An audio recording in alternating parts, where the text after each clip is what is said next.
Hi, welcome to my Daoc Fundamentals video. In this video I will outline the basic things that differentiate bad Daoc players from good ones.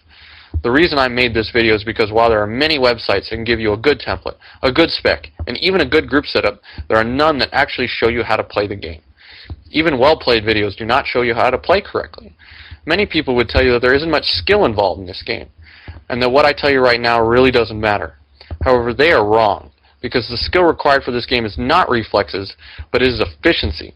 Think of the game as an assembly line. One process flows into the next and so on. The key is being able to minimize the unnecessary movements so that the most important processes are given the most time. I guarantee you, if you follow all the ideas shown in this video, you will be twice as fast as the best Counter-Strike player who has just picked up the game. So enough with the what and the why, and let's get started on the how. Part 1. The mouse. The mouse has three main functions: mouse look, mouse pan, and targeting. First, let's look at mouse look.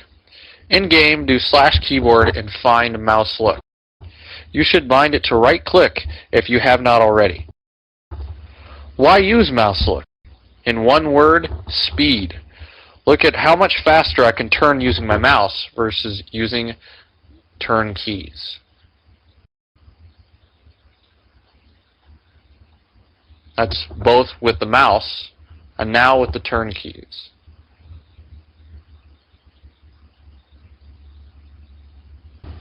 Okay, that was simple. Now let's look at mouse pan. In game, do /keyboard and find mouse pan. You should bind this to left click or another key on your mouse. Why use mouse pan? For awareness all around your character when you are moving or facing something.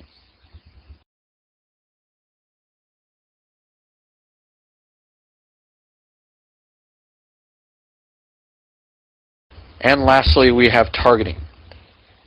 Anyone who has played the game knows how to target. But it is important to note that the mouse can only do one task at a time. Whether mouse look, mouse pan, or target, to do one, you can't do any of the others. This is all for part 1, but we will come back to that point again, so remember it.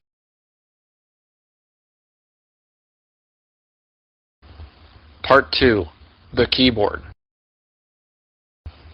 There are 3 sections to this part as well. They are divided into movement keys, other standard keys, and /keybind everything. First, let's look at movement keys. Of course, this starts to push into the realm of personal preference, but it is really impossible to play this game well using the arrow keys. Most players use WASD, which is perfectly fine. However, I prefer ESDF, with W and Q as up and down keys. This provides you with more keybinds, which is very important, as I will show in the coming sections. You may, as I like to do, get rid of your strafe keys for even more keybinds.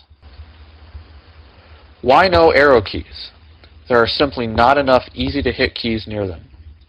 Now let's look at some other standard keys. You will need to have these extra keys within easy reach of your left hand, and if you can fit a few on your mouse, that would be even better. Stick, face, run lock, reset camera, sprint, attack mode, nearest enemy, and last attacker. Last but definitely not least, /keybind everything. Yes, I said everything, even if you have to use shift keys. Why can't I click any of my spells, styles, or items? Remember what I said in part 1 about the mouse. If you are clicking anything on your toolbars, you are definitely not turning, panning, or targeting. So just don't do it. This is the single biggest efficiency killer in DAOC. So much so that I wish you weren't allowed to click anything on your bars outside of PvE. Remember, your mouse is already overloaded with tasks, so don't click. Here we have an example keyboard setup using the fundamentals learned in this part. This is a Banelord Blade Master. It is important to note that the most important and often used keys are closest to the movement keys. Also, styles such as Ice Storm and Snow Shower are grouped together to allow them to be easily backed up. Apart from your targeting mouse look and mouse pan, your mouse should include some buttons for extra binds.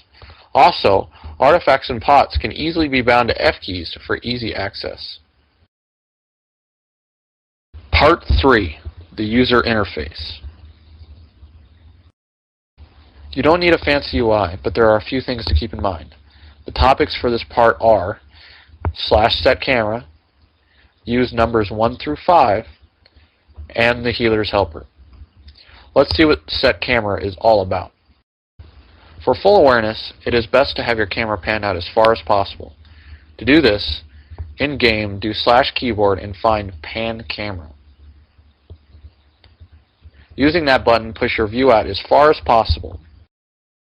Then type /set camera.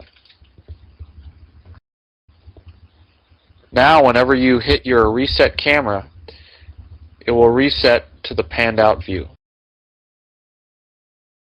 Use numbers 1 through 5. Plan on using numbers 1 through 5 if you use WASD. Anything farther should be used for less than crucial keys. Everything else should be queue-bound. The Healer's Helper.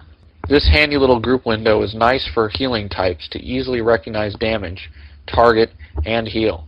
The problem is you have to click. So unless you want to target your group mates with 8 different keys, which doesn't seem that practical, you will have a bit of trouble in hectic situations in RVR with your mouse.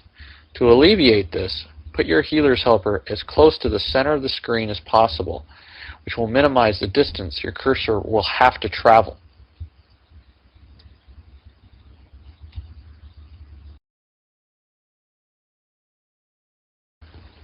Part 4. Putting it all together. Now that you have seen all the basics that this game requires, how do you actually learn how to play this way? You can't possibly learn this stuff overnight, so start with PvE. If panning is new to you, pan while killing mobs, doing quests, or just even chatting with friends. The only way to be able to do all these things effectively is to make them an unconscious habit. Lastly, be creative. Play around with your setup and use what works best. Change your mouse sensitivity and find a nice middle ground for speed and accuracy. If this video is popular, I may do a video based on 8-man tactics. So tell me what you thought about it by dropping me a PM on the VN boards. Thanks for watching.